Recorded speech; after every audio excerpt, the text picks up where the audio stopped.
For now, let's bring in Democratic Congressman Jason Crow. He's on the Armed Services and Intelligence Committees, and he is a former Army Ranger who fought in Iraq and Afghanistan.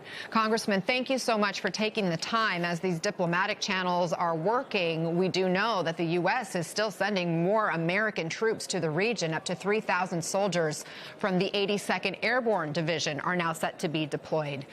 Of course, you were a paratrooper in the 82nd Airborne. What does this indicate to you? What type of operations could they handle?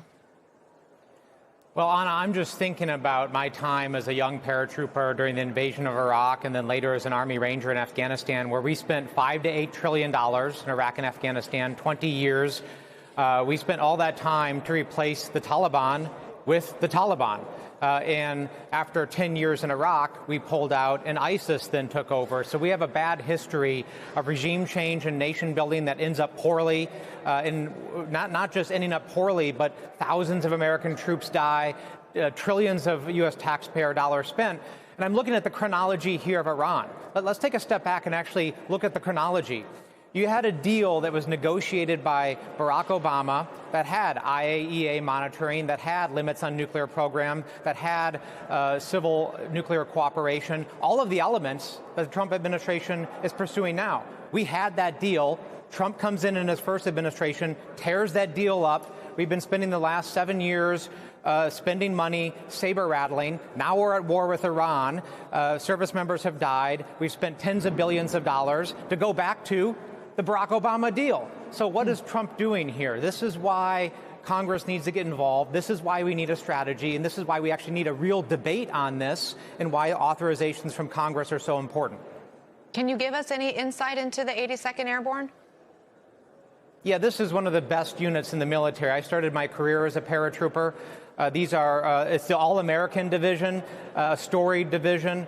These are incredible young men and women, two-time volunteers, right? They volunteered for the Army, and then they volunteered to be paratroopers. So some of our best, which is why it's so deeply important that we have tough conversations about how, when we put these folks' lives on the line, how we're going to do it, if we're going to do it, what protections we're going to put in place, and that we're not cavalier with their lives and their safety. I take this so deeply personally, which is why I am hot about what's going on here right now. I don't know what the strategy is. I don't know what the end game is. And I want to make sure I'm protecting my fellow All-Americans, my fellow paratroopers.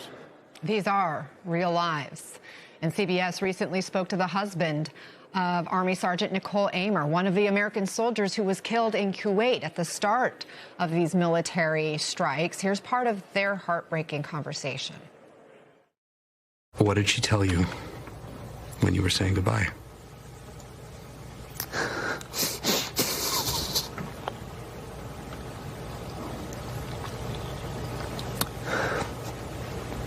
I'll see you soon. There are some things that I have run through in my mind over and over again about last moments that I had with her and last moments that kids had with her, and they were so comfortable because we thought she was safe. Truly heartbreaking there. Has the president or the defense secretary done enough to explain to these family members why they are sending in more troops, especially if President Trump is trying to wind down the war? I don't know what they've done with these family members, if they've spoken to them or not. I can't speak to that. But what I can tell you is that when you talk about the costs of war, this is not an abstraction. These are people's lives. These are our sons and daughters, our brothers and sisters, and the impact of these so-called costs of war will be felt for the rest of these folks' lives. So yeah, when elites like Donald Trump talk tough and talk about the cost of war and say things happen in war, no, things don't happen in war. Things happen because we send people to fight on our behalf. Right? This is not some passive exercise. We make decisions about whether we're going to send people into conflict, and those decisions have lifetime consequences for folks, which is why I am sitting here today. I came to Congress to end this cycle of conflict. We don't have to be at war all the time. We don't have to be in this perpetual state of war that we've been in for 25 years right now. I went yesterday or 2 days ago and I spoke to a middle school back in my district in Colorado. And these middle school students, It dawned on me that their entire life we have been at war.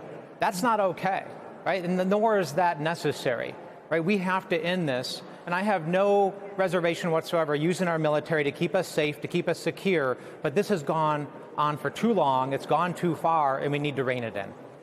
The president signaling he's trying to work out some kind of a deal diplomatically with Iran at this point. In terms of the concessions President Trump might offer Iran, it appears an easing of sanctions and civilian nuclear cooperation might be on the table.